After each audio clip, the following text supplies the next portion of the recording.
હજી એ મારા રિવેન્જની ઓળખ તો નથી પિયા. હા તો ફક્ત શરૂઆત છે.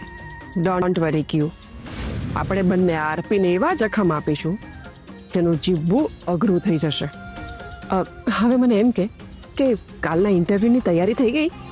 હા પિયા, નવા સ્ટાફના રિક્રુટમેન્ટ માટે મેં એક પ્રાઇવેટ એજન્સી હાયર કરી છે. એ લોકો જ બધું સંભાળી લેશે. હું ક્યાંય સામે નહીં આવું. ગુડ. બસ એકવાર ક્રિશ જોબ એક્સેપ્ટ કરી લે પછી આપણે અડધું યુદ્ધ જીતી જઈશું. યસ પિયા. પણ હા, તારા સ્ટાફને કહી રાખજે કે જેવું ક્રિશ આવે ને એટલે તરત જ એને સિલેક્ટ કરી નાખે અને આગળની જે પણ પ્રોસિજર કરવાની હોય ને એ ફટાફટ કરી નાખે, એટલે ક્રિશને વિચારવાનો મોકો જ ના મળે. હા પિયા, હું અહીંયા બધું કોઓર્ડિનેટ કરી લઈશ. બસ તું ખાલી એટલું ધ્યાન રાખજે કે ક્રિશ સમયસર ત્યાં પહોંચી જાય. એ બધું તું મારા પર છોડ. All the best. Thank you પિયા.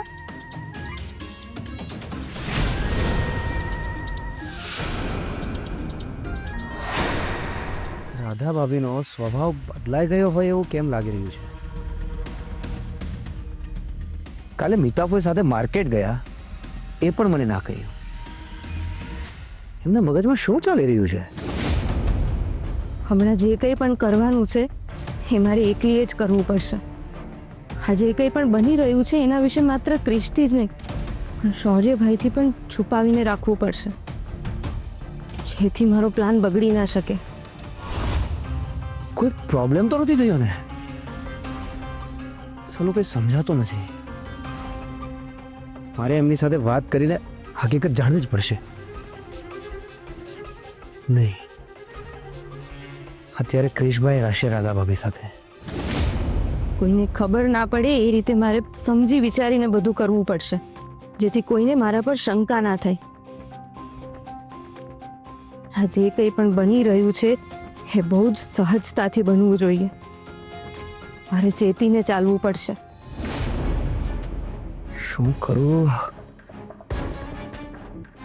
શું કરું સમજાતું નથી કંઈ.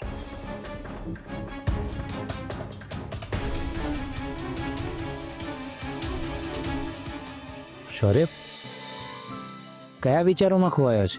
અરે કંઈ નહીં ભાઈ, પણ તમે અચાનક? હા, આવતીકાલે વોક ઇન ઇન્ટરવ્યૂ છે ને તો ડોક્યુમેન્ટ્સ ભેગા કરવા પડશે ને. અરે હા, ડોક્યુમેન્ટ્સ તો મારા કબાટમાં પડ્યા છે નહીં?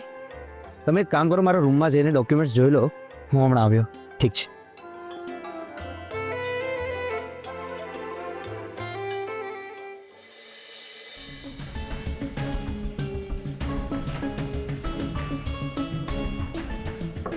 ભાભી, અંદર આવી શકું? છેલ્લા ઘણા દિવસોથી હું એમને કંઈ કહેતી નથી ને એટલે પૂછવા આવ્યા હશે. હવે એમને શું કહું? આવો ને.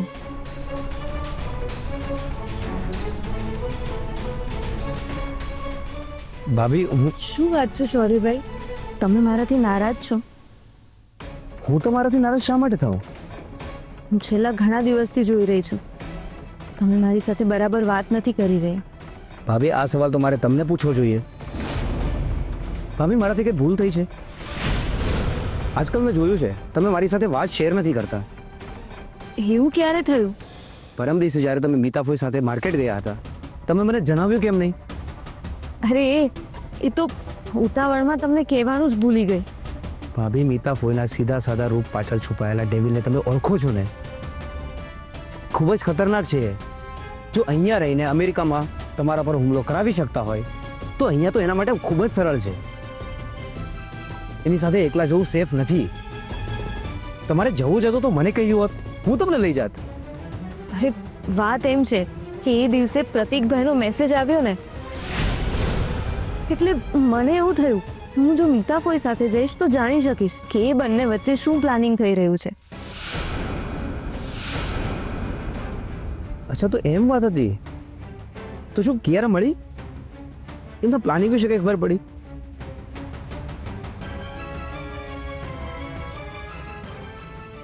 ના ભાભી, એ દિવસે જ્યારે તમે મીતાફોઈ સાથે માર્કેટથી પાછા આવ્યા ત્યારે તમે ખૂબ જ ગુસ્સામાં હતા અને તમારો મૂડ પણ ઓફ હતો. તમે મને પ્લીઝ જણાવશો એના પાછળનું કારણ શું હતું? હવે આમને શું જવાબ આપું? કિયારાએ ક્રિશને ફસાવવાનો જે પ્લાન બનાવ્યો છે એના વિશે કેવી રીતે કહું? અને જો કહીશ તો શૌર્યભાઈ ક્રિશની ઇન્ટરવ્યૂ માટે નહીં જવા દે.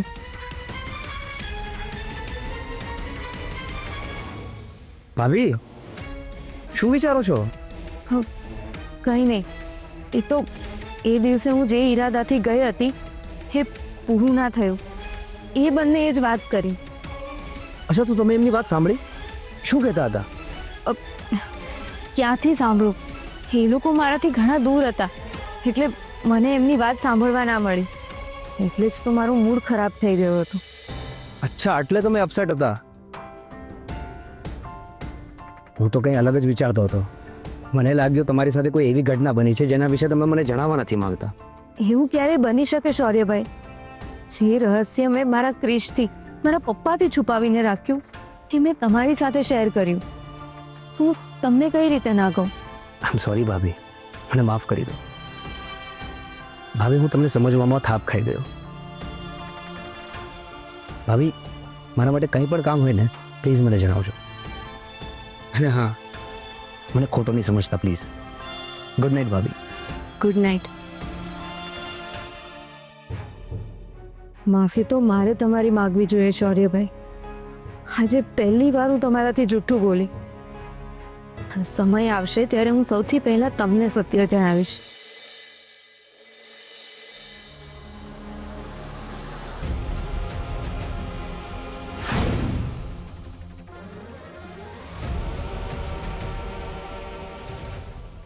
આટલી મોડી રાત્રે આ ક્યાં ગયા હશે? હે ભગવાન!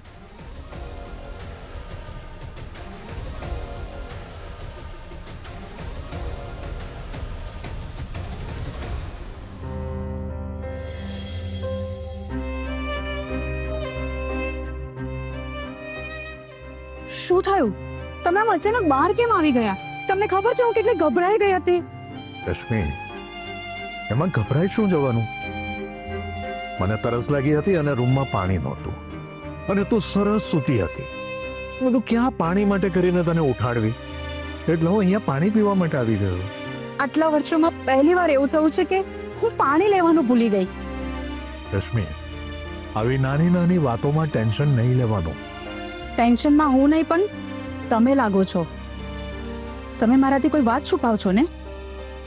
રશ્મિ, તને એવું લાગે છે કે હું તારી સામે જૂઠું બોલું છું? અરે સાચે જ મને ઊંઘ નહોતી આવતી. ક્રિશે તમારી લાગણી દુભાવી એટલે?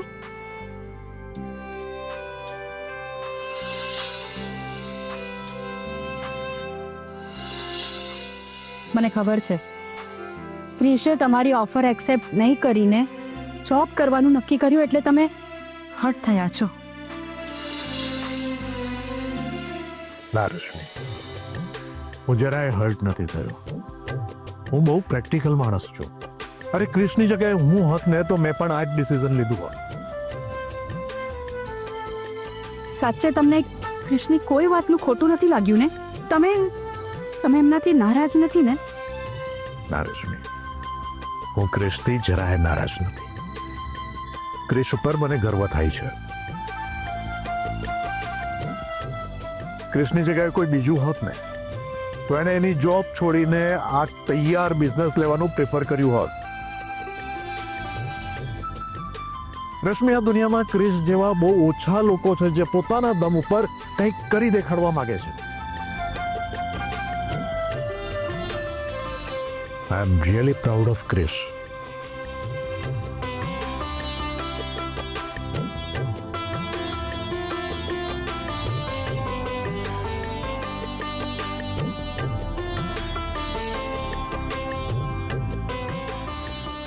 ચાલો. આવી પરિસ્થિતિમાં મારે શું કરવું મને કંઈ સમજાતું નથી. એક મન કહે છે કે ક્રિશને રોકી લઉં, અને બીજું મન કહે છે કે ચૂપચાપ જોયા કરું. આ તું શું કરવા જઈ રહી છે?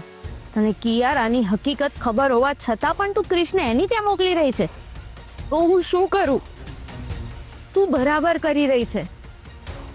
તું જે વિચાર સાથે આ કરી રહી છે એ બરાબર છે. તારા માટે જેટલું ક્રિશ મહત્વનો છે એટલું જ મહત્વનું છે સાસુમાં અને એનો પરિવાર. એક દીકરી થઈને તે એ પણ ના વિચાર્યું કે તે એમની ઓફર ઠુકરાવી એના લીધે એમને કેટલું દુઃખ થયું હશે. આ ઉંમરે એમને આ બધું સહન કરવાનું? તું એમની નાની સરખી ઈચ્છા પણ પૂરી નથી કરી શકતી. એમની તકલીફ અને એમની ભાવના હું સમજુ છું, પણ આવી પરિસ્થિતિમાં મને એ નથી સમજાવતું કે મારે મારા પતિનો સાથ આપવો, મારા મમ્મી પપ્પાનો સાથ આપવો, કે પછી મારા પરિવારના ભવિષ્ય માટે જે વિચાર્યું છે એ કરું. તું જો ક્રિશને કિયારા પાસે જવા દેવાની ભૂલ કરીશ તો ભવિષ્યમાં એવું પણ બની શકે છે કે તારી આ એક ભૂલને કારણે તારે ક્રિશને ગુમાવી દેવો પડશે. રાધા, પ્રેમ કરતા કર્તવ્ય મોટું હોય છે. જો તું પ્રેમને મહત્વ આપીશ તો તારા પરિવારને રજળતો જોઈશ, અને જો તું કર્તવ્ય નિભાવીશ તો તારા પરિવારનું સુખ જોઈ શકીશ. પણ ત્યાં ક્રિશને, મારા પ્રેમને ગુમાવવાનો વારો આવ્યો તો હું એના વગર જીવી નથી શકતી. તું જે સંકલ્પ સાથે પાછી આવી છે તેને પૂરું કરવા માટે અને તારા પરિવારના શત્રુઓને પાઠ ભણાવવા માટે તારે રિસ્ક તો લેવું જ પડશે. તું જો પ્રેમને ગુમાવવાનો ડર મનમાં રાખીને ચાલીશ તો તું ક્યારે તારા ધ્યેય સુધી નહીં પહોંચી શકે. એટલે હું તો કહું છું તું ક્રિશને જવા દે. તું જો ક્રિશને કિયારા પાસે મોકલવાની ભૂલ કરીશ તો આખી જિંદગી પછતાવાનો વારો આવશે. રાધા, ક્રિશને જવા દે. ન જવા દઈશ. રાધા, ક્રિશને જવા દે. ના જવા દઈશ. જવા દે. ના જવા દઈશ. જવા દે. ના જવા દઈશ. ના જવા દઈશ. બસ બસ, હવે મારે આના વિશે વધારે નથી વિચારવું. હવે હું કાલે સવારે મારા મનમાં જે પહેલો વિચાર આવે એ જ કરીશ.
થેન્ક યુ રાધા, મારી વાઈફ બની એના માટે.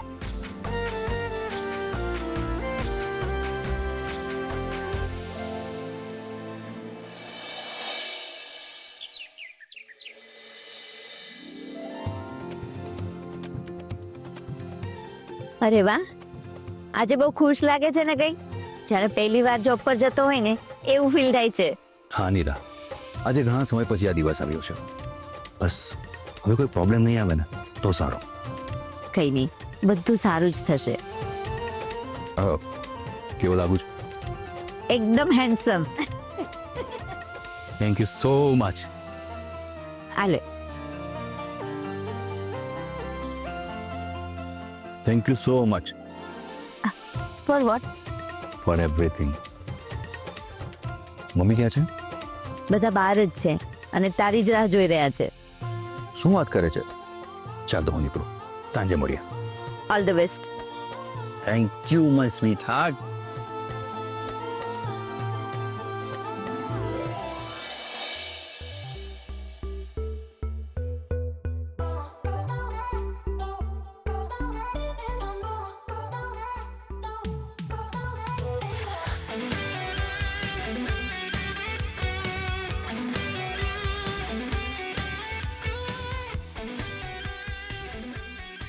અરે મારી મીઠડી, તું ધારી ધારીને જોવે છે બેટા, ક્યાંક તારી જ નજર તને ના લાગી જાય. અરે બા, શું તમે પણ? અરે મેં તો સાચું જ કીધું ને. બા, તમે પહેલા મને એ કહો, કેવું કીધી લાગુ છું? અરે મારી મીઠડી દુનિયાની સૌથી સુંદર છોકરી છે, પણ ખબર નહીં પેલો કદરૂપો સૌર્ય તારા નસીબમાં કેમ લખ્યો છે. ડોન્ટ વરી બા, તમારી આ મીઠડીને એનું નસીબ બદલતા બહુ સારી રીતે આવડે છે. તારી વાતો તો તું જ જાણે. લે આ જ્યુસ પી લે, તારી ચમક વધી જશે.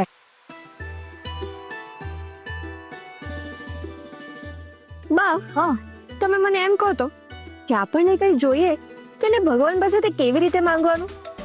જો પહેલા છે ને આપણે ધારવાનું અને પછી વિચારવાનું કે ભગવાને મને આપી દીધું છે. ઓ, એટલે મેનિફેસ્ટેશન્સ. શું? કઈ નહીં બા, તમે જે કહ્યું ને એ જ, એને અમારી જનરેશનમાં મેનિફેસ્ટેશન્સ કહેવાય. તું અને તારી જનરેશન આ બધું જ મારી સમજની બહાર છે.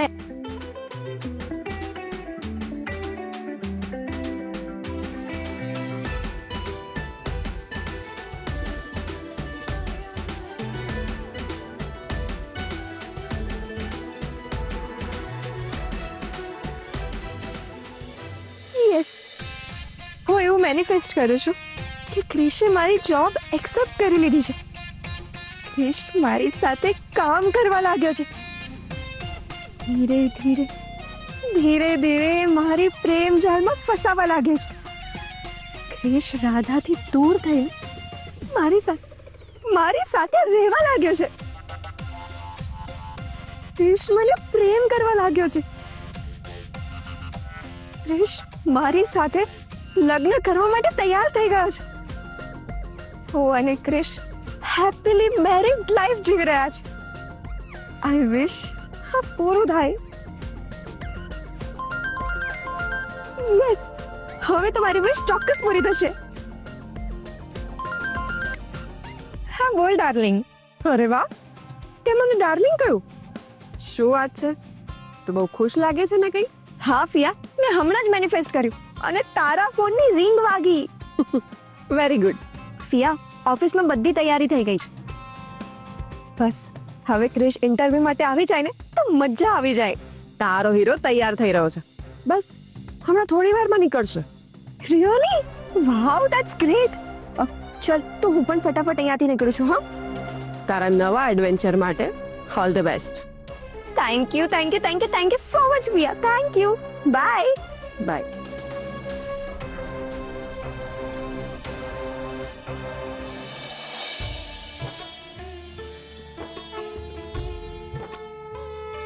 હે કાન્હા, તમારી સાક્ષીએ હું એક સાહસ કરવા જઈ રહી છું.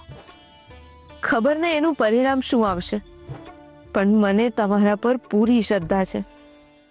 જેવી રીતે હમણાં સુધી મને સાથ આપી મોટા મોટા સંકટોમાંથી મને ઉગારી છે, એવી જ રીતે ભવિષ્યમાં પણ તમારી કૃપા મારા પર અને મારા પરિવાર પર બનાવી રાખજો.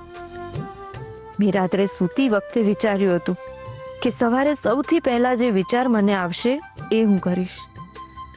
હું કિયારાનો ઈરાદો જાણું છું, તે છતાંય તમારા ભરોસે હું મારા મિસ્ત્રીને કિયારાની ત્યાં નોકરી માટે મોકલું છું. પ્લીઝ બધું સંભાળી લેજો.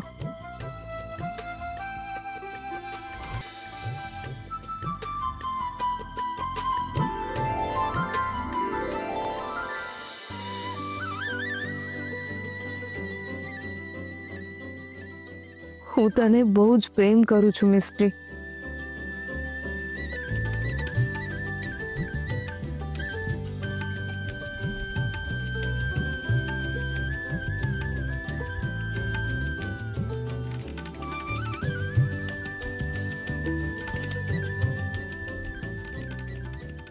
All the best. Thank you.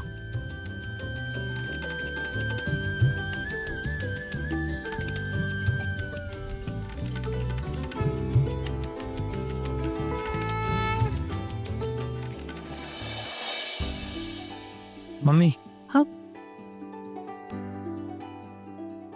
વિજય ભવ, ભગવાને તને ઘણા સમય પછી મોકો આપ્યો છે બેટા. મન લગાવીને કામ કરજે. મમ્મીજી. તમારી દરેક ઈચ્છા પૂરી થાય બેટા. થેન્ક યુ મમ્મીજી. પપ્પાજી. અરે નહીં, તારે એની જરૂર નથી બેટા. હા,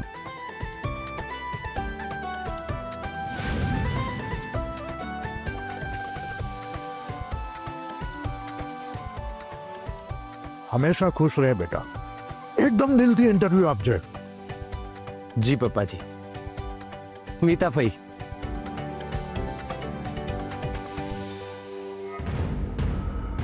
તું કિયારાના જાળમાં ફસાઈ જાય એવી શુભેચ્છા. All the best. Thank you. ચાલો હવે હું નીકળું. બાય રાધા. બાય. ચલો ક્રિશભાઈ, હું તમને ડ્રોપ કરી દઉં. આઈ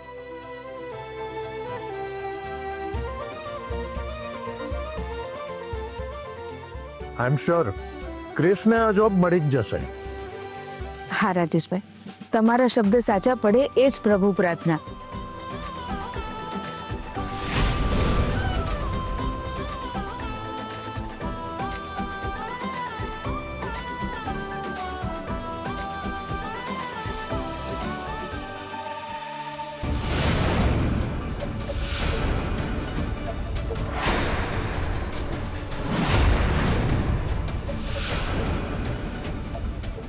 શું થાય છે તમને?